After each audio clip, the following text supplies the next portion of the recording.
जय हिंद दोस्तों, आपका फिर से स्वागत है मेरे YouTube चैनल में। दोस्तों, आज की इस वीडियो में मैं आपको कक्षा 10 की हिंदी का जो व्याकरण है उसके 10 प्रश्न बताने वाला हूं, तो उसको ध्यान से देखिएगा। और मैं आपको जो उसकी व्याख्या बताऊंगा उससे आपको एक से ज़्यादा प्रश्न समझ में आएंगे। तो वीडियो को चलिए स्टार्ट करते हैं। हमारा जो पहला प्रश्न है वह है, नाना वाहन नाना वेशा बेहसे शिव समाज निज देखा, को मुखहीन विपुल मुख काहू बिनु पद कर को बहु बाहू। दोस्तों, ये जो श्लोक है यह शंकर जी के विवाह का वर्णन है। उनके बारातियों को देखकर जो सभी लोग हंस रहे थे उसी का वर्णन किया गया है। इसमें आपको बताना है कि इसमें कौन सा रस है। तो आपके सिलेबस में दो ही रस हैं, एक करुण रस है, दूसरा हास्य रस। तो इसमें जो रस है वह है हास्य रस। आपको याद रखना है हास्य रस का अस्थायी भाव। हास्य रस का जो अस्थायी भाव होता है वह होता है हास। उसके बाद हम बढ़ते हैं अपने अगले प्रश्न की ओर।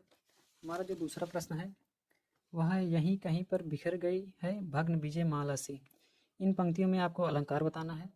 इसमें भ्रांतिमान अलंकार है, उपमा अलंकार है, रूपक अलंकार है या उत्प्रेक्षा अलंकार है। तो दोस्तों, अगर आपको उदाहरण में सा, सी, से आदि जो शब्द होते हैं अगर मिल जाएंगे तो आप समझ लीजिएगा कि उसमें कौन सा अलंकार है। उसमें उपमा अलंकार है। उपमा अलंकार की परिभाषा होती है, किसी व्यक्ति या वस्तु की किसी अन्य व्यक्ति या वस्तु से समानता या तुलना की जाती है गुणधर्म के आधार पर, तो वहाँ पर उपमा अलंकार होता है। अब हम बढ़ते हैं अपने अगले प्रश्न की ओर। जो अगला प्रश्न है तीसरा, जिनके आगे ठहर सके जंगी न जहाजी, हैं ये वही प्रसिद्ध छत्रपति भूप शिवाजी। इन पंक्तियों में आपको छंद बताना है। इसमें कौन सा छंद है, सोरठा छंद है, दोहा छंद है, रोला छंद है या कुंडलीय छंद है। तो दोस्तों, इसमें है जो छंद वह रोला छंद है।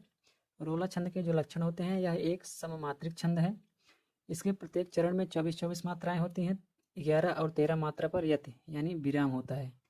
उसके बाद हम बढ़ते हैं अपने अगले प्रश्न की ओर। हमारा जो चौथा प्रश्न है इसमें दिया गया है, निर उपसर्ग का प्रयोग किस शब्द में हुआ है। निवास में हुआ है, सुमार्ग, निवेश या निर्वाह। तो जो निर उपसर्ग है, उपसर्ग शब्द के पहले लगता है, तो ये जिन निर्वाह शब्द है इसमें निर उपसर्ग का प्रयोग हुआ है। उसके बाद प्रश्न नंबर 5 है, चढ़ावा शब्द में प्रत्यय है। प्रत्यय शब्द के बाद में लगता है, तो इसमें जो प्रत्यय होगा यह पीछे वाला होगा। तो इसमें आपको बताना है कि वान प्रत्यय है, आवा प्रत्यय है, अप्रत्यय है या अप्रत्यय है। तो चढ़ावत शब्द में आवा प्रत्यय है।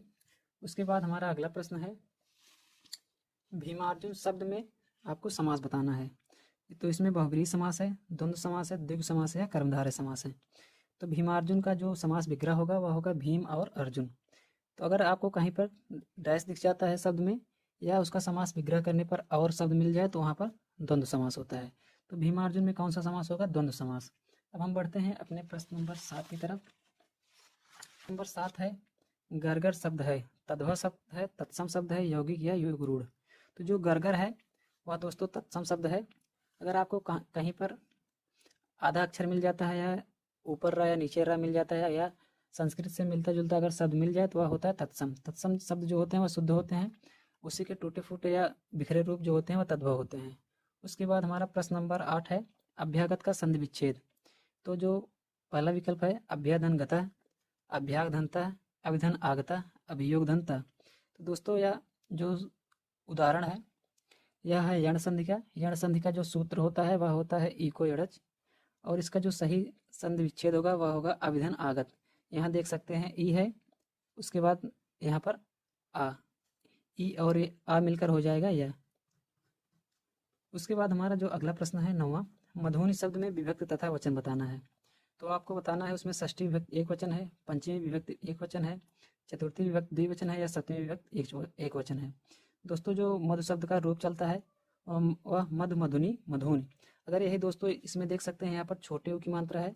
अगर इसी में बड़े ऊ की मात्रा होती तो यह प्रथमा विभक्ति बहुवचन होता। इसमें छोटे ऊ की मात्रा है इसलिए इसमें सप्तमी विभक्ति एक वचन है। इसको आप ध्यान से देख लीजिएगा क्योंकि एक ही मात्रा का फर्क है, उसके बाद उसकी विभक्ति और वचन बदल गए हैं।